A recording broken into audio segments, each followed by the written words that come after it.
Selamat bertemu kembali. Semoga semua sehat dan selalu dalam keadaan yang bahagia. Selamat ya untuk keberhasilan kalian melewati kelas 11. Dan sekarang kita akan mulai belajar di kelas 12. Semoga hasilnya nanti lebih baik lagi dan siap untuk menapaki waktu yang berikutnya. Syukur pada Tuhan, kita masih bisa dipertemukan meskipun dalam video, tetapi tidak apa-apa. Semoga wabah ini segera berlalu dan kita bisa bertemu dan belajar bersama di kelas dengan bahagia. Hari ini kita akan memulai materi kita dengan KD yang pertama tentang menganalisis nilai-nilai Pancasila terkait dengan kasus-kasus pelanggaran hak dan pengingkaran kewajiban warga negara dalam kehidupan berbangsa dan bernegara.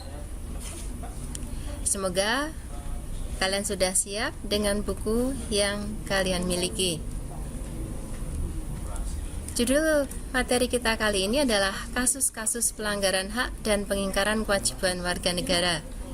Di pertemuan pertama ini, kita mempelajari dua hal. Yang pertama adalah mengidentifikasi dari berbagai sumber tentang makna hak dan kewajiban warga negara. Yang kedua, menjelaskan data dari berbagai sumber dengan penuh kejujuran tentang makna hak dan kewajiban warga negara. Baiklah, mari kita mulai dengan mempelajari makna hak dan kewajiban warga negara. Amatilah gambar-gambar yang Ibu sajikan berikut ini. Kita lihat gambar yang pertama adalah gambar seorang ibu yang sedang menyuapi anaknya. Tidak usah dilihat bahwa gambar anak itu tidak pakai celana ya. Kondisi yang real, mungkin kita lihat gambar ini di masa lalu di pedesaan. Tentu saja pedesaan di Indonesia, di Jawa pada umumnya. Gambar yang kedua, seorang anak gadis cantik sedang menyapu halaman, sementara di latar belakangnya ada ibu yang sedang sibuk di dapur. Gambar yang ketiga adalah gambar suasana kelas-kelas kita, kelas-kelas di Indonesia. Seorang ibu guru sedang menjelaskan sesuatu di papan tulis, sementara anak didiknya sedang perhatikan dengan seksama.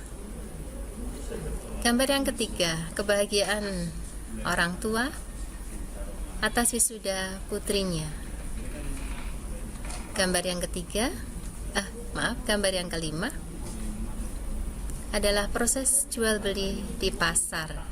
Pembeli memberikan uangnya kepada pedagang, entah beli lombok mungkin ya. Lalu pedagang nanti akan memberikan barang dagangan sesuai dengan yang dibayarkan. Gambar yang keenam, pemberian bantuan dari pemerintah kepada warga yang membutuhkan. Gambar yang ketujuh adalah berbagai macam profesi sesuai dengan kompetensi masing-masing. Apa yang kalian lihat dari masing-masing gambar yang kita lihat tadi, kita tampilkan? Oke.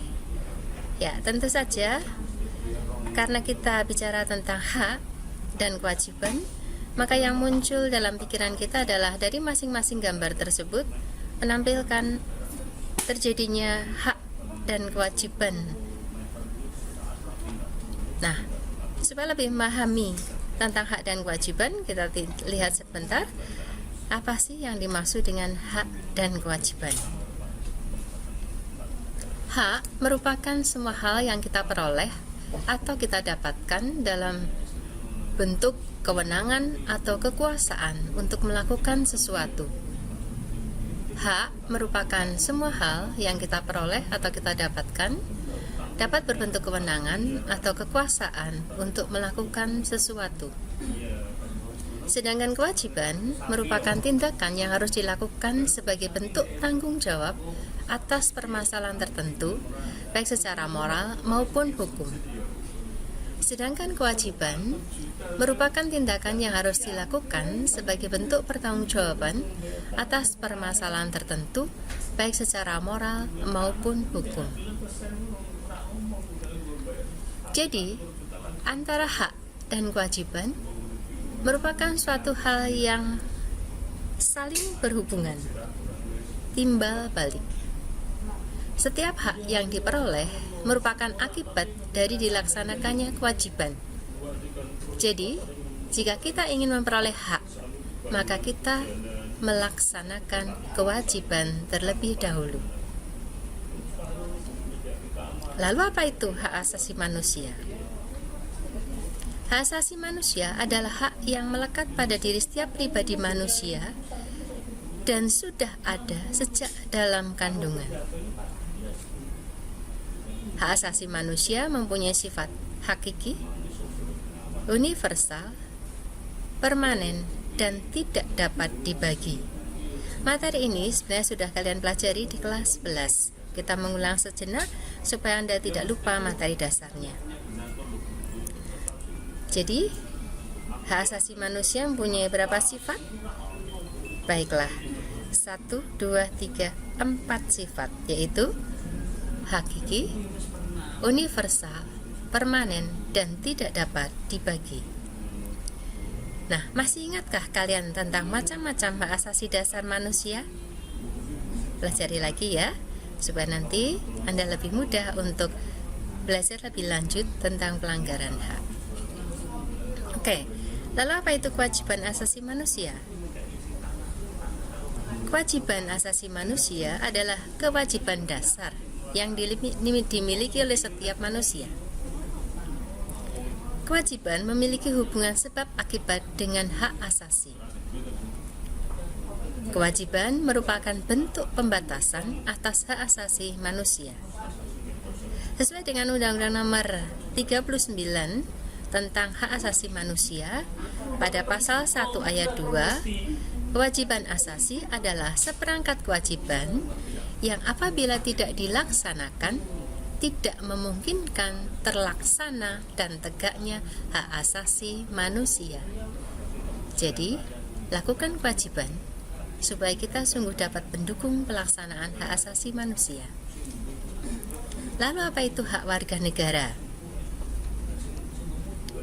Yang dimaksud dengan hak warga negara adalah semua hak yang diperoleh karena kedudukannya sebagai warga negara, yang tentu saja dijamin secara konstitusional. Apa dan siapa warga negara juga sudah kalian pelajari di kelas 11. Jadi, materi dasar sudah ada di kelas 11. Silahkan jika lupa nanti buka lagi. Lalu apa itu kewajiban warga negara? Kewajiban warga negara adalah semua tindakan yang harus dilakukan sebagai bentuk tanggung jawab atas permasalahan tertentu, baik secara moral maupun hukum, karena kedudukannya sebagai warga negara. Kewajiban warga negara adalah semua tindakan yang harus dilakukan sebagai bentuk tanggung jawab atas permasalahan tertentu, baik secara moral maupun hukum, karena kedudukannya sebagai warga negara. Nah, apa yang dimaksud dengan hak dan kewajiban warga negara dalam Pancasila? Apakah dasar negara kita memuat hak dan kewajiban warga negara? Pancasila merupakan ideologi yang mengedepankan nilai-nilai kemanusiaan. Karenanya, Pancasila sangat menghormati hak dan kewajiban setiap warga negara. Nilai-nilai Pancasila dikategorikan menjadi 3. Yang pertama adalah nilai dasar, yang kedua nilai instrumental, yang ketiga nilai praksis. Ketiga nilai tersebut secara langsung ataupun tidak langsung mengatur hak dan kewajiban warga negara. Hak dan kewajiban warga negara dalam nilai-nilai dasar Pancasila. Yang pertama, dalam nilai dasar atau nilai yang mempunyai sifat tetap, tidak berubah, berkaitan dengan hakikat kelima sila Pancasila ada 5. 1. Nilai ketuhanan, 2. Nilai kemanusiaan, 3. Nilai persatuan, 4. Nilai kerakyatan, dan 5. Nilai keadilan. Nah, supaya Anda lebih paham untuk materi ini, Ibu berikan tugas mandiri yang Anda bisa kirimkan nanti di Google Classroom masing-masing kelas dengan identitas yang jelas ya. Buatlah contoh-contoh hak dan kewajiban sesuai dengan nilai dasar Pancasila yang dapat menjelaskan hubungan hak dan kewajiban dengan Pancasila sebagai dasar negara. Misalnya, contoh terkait dengan nilai dasar yang pertama, nilai dasar ketuhanan. Anda punya hak untuk memeluk agama dan punya kewajiban untuk melaksanakan ajaran agama Anda dengan beribadah. Itu satu contoh. Silakan dilanjut dengan contoh-contoh yang lain sampai ke 5 nilai dasar tersebut. Oke, Ibu tunggu tugasmu. Bisa dikerjakan nanti dan boleh dikirim untuk hari ini. Oke, kita lanjutkan. Yang kedua adalah nilai instrumental.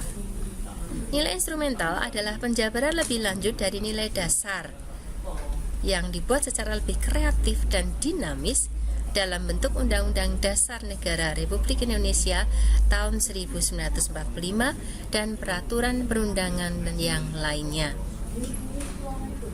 Ingat tata urutan peraturan perundangan ya, silahkan dicek lagi. Yang ketiga adalah nilai praksis. Nilai praksis adalah nilai yang sesungguhnya dilaksanakan dalam kehidupan nyata sehari-hari, baik dalam kehidupan bermasyarakat, berbangsa, dan bernegara.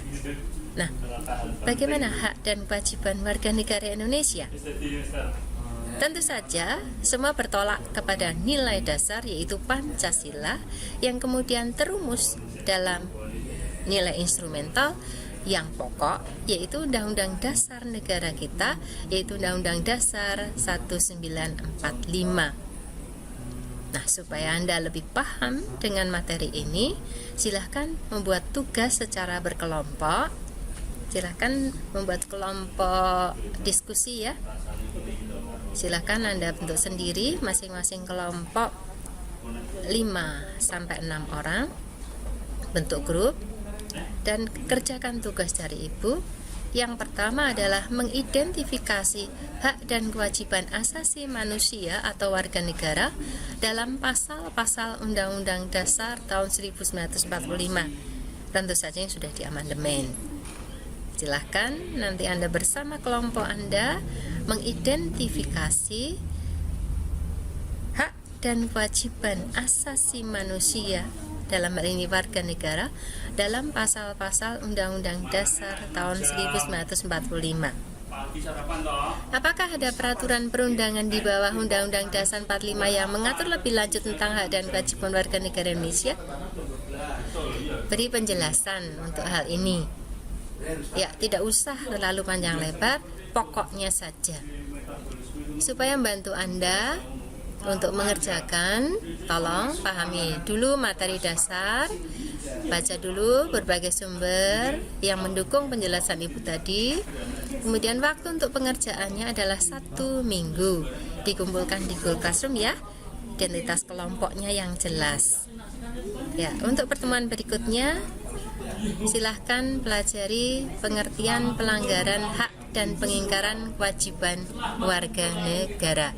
Oh ya, supaya untuk membantu tugas Anda, Ibu membuatkan contoh form untuk mengerjakan tugas kelompok hak dan kewajiban asasi manusia atau warga negara dalam Pancasila. Ada kolom-kolom yang bisa Anda contoh untuk mengerjakan tugas dari Ibu. Oke? Jadi semoga dipahami materi yang pertama ini. Then see you next week. Tetap sehat dan selalu semangat. Semoga Tuhan selalu memberkati kita semua. Amin.